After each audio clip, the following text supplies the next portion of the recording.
दिल्ली को राबड़ी देवी मुबारक हो। केंद्रीय मंत्री मांझी के सोशल मीडिया पोस्ट पर लोगों ने लिए मजे। अरविंद केजरीवाल ने दिल्ली के मुख्यमंत्री पद से इस्तीफा दे दिया, अपनी जगह आतिशी को कमान सौंप दी है। इस खबर पर केंद्रीय मंत्री जीतन राम मांझी ने तंज कसते हुए कहा, दिल्ली को राबड़ी देवी मुबारक हो। मांझी ने ये बात अपने एक्स पहले ट्विटर अकाउंट पर लिखी। अरविंद केजरीवाल आम आदमी पार्टी के मुखिया हैं और दिल्ली के पूर्व मुख्यमंत्री भी रह चुके हैं, मगर आतिशी का अरविंद से कोई रिश्ता नहीं है। आम आदमी पार्टी के मुखिया और दिल्ली के पूर्व मुख्यमंत्री अरविंद केजरीवाल ने अपनी कुर्सी आतिशी को सौंप दी। आतिशी को दिल्ली का नया मुख्यमंत्री बनाया जाएगा। इस पर केंद्रीय मंत्री जीतन राम मांझी ने तंज कसा है। उन्होंने अपने एक्स पहले ट्विटर अकाउंट पर लिखा, दिल्ली को राबड़ी देवी मुबारक हो।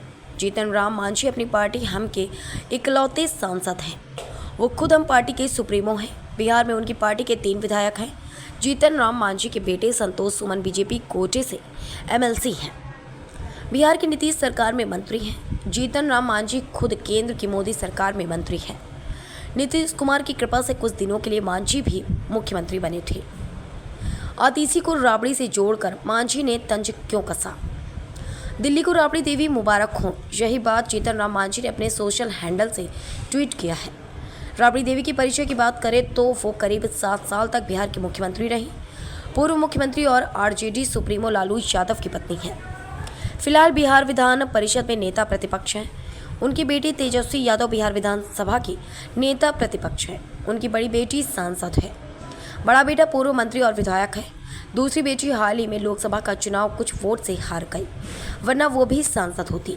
जब राबड़ी देवी पॉलिटिकली इतनी पावरफुल हैं तो दिल्ली की होने वाली मुख्यमंत्री आतिशी मारलेना से जोड़कर जीतन राम मांझी ने तंज क्यों कसा? जीतन राम मांझी ने राबड़ी से आतिशी की तुलना क्यों की?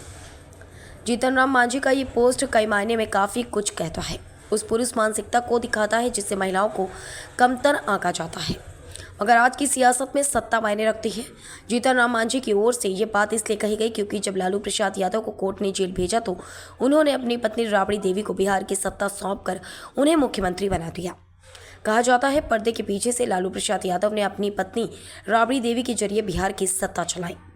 सियासी गलियारे में of the record Rabri Devi की चर्चा एक डमी मुख्यमंत्री के रूप में होती है।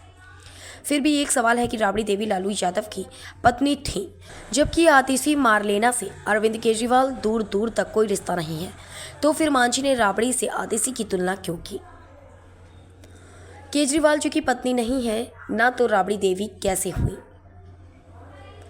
दरअसल केंद्रीय मंत्री जीतन राम मांझी ने कहीं न कहीं आतिशी को एक डमी मुख्यमंत्री बताने की कोशिश कर रहे थे, मगर इसके उलट एक बड़ा सवाल ये भी है कि लालू प्रसाद यादव ने तो अपनी पत्नी को मुख्यमंत्री बनाया था। केंद्रीय मंत्री जीतन राम मांझी का आतिशी को राबड़ी देवी बताना बैकफायर कर सकता है। इसके बाद सोशल मीडिया पर लोगों ने मजे लेने शुरू कर दिए। बीजेपी नेता निखिल आनंद ने भी जीतन राम मांझी की ट्वीट पर जवाब दिया कि लेकिन चाचा, ये तो अरविंद केजरीवाल जी की पत्नी नहीं है ना, तो राबड़ी देवी कैसे हुई? भूल सुधारा जाए। आगे उन्होंने लिखा कि लेकिन चच्चा, यह तो लेफ्ट लिबरल घेटो सिस्टम की बाई प्रोडक्ट है जो देश में स्लीपर सेल और डीप स्टेट एजेंट के तौर पर काम कर रहे हैं। ज़्यादा खतरनाक है चाचा। पहले समझते हैं कि आतिशी को ही केजरीवाल की जगह मुख्यमंत्री बनाने के लिए क्यों चुना गया। केजरीवाल मंत्रिमंडल में वह इकलौती महिला मंत्री थी।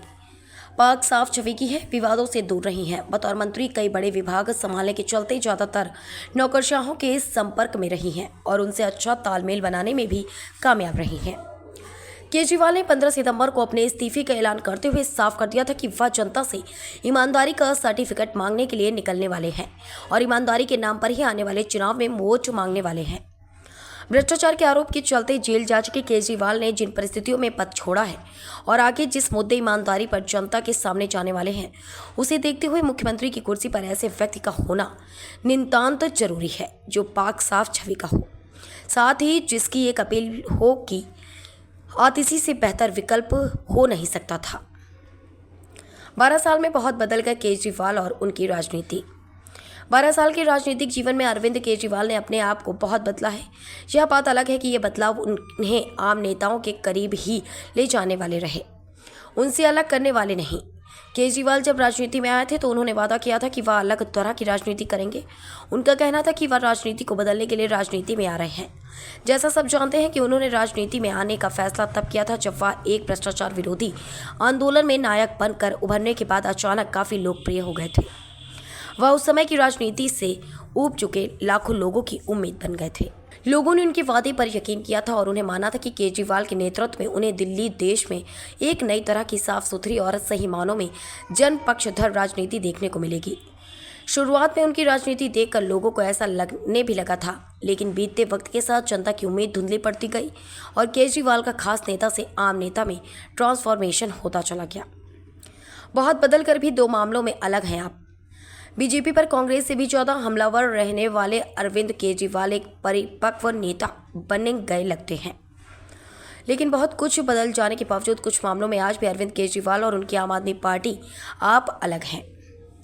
आम आदमी पार्टी को आप इस मायने में बाकी पार्टियों से अलग कर रख सकते हैं कि उसकी पहचान किसी जाति विशेष के वोट बैंक से नहीं जुड़ी है। दिल्ली की राजनीति का ऐसा मिजाज पहले भी नहीं रहा। CSDS के संजय कुमार ने 2013 में आई अपनी किताब changing electoral politics in Delhi from caste to class में लिखा है कि दिल्ली में हमेशा से वोटिंग जाति के बजाय वर्ग के आधार पर होती रही है। आमतौर पर हर जाति के गरीब लोग कांग्रेस और समृद्ध लोग भाजपा के पक्ष में वोटिंग करते रहे हैं। आपको मिलने वाले वोट प्रतिशत से भी यह साफ है कि उसे मिलने वाला समर्थन जातिगत वोट बैंक से परे है।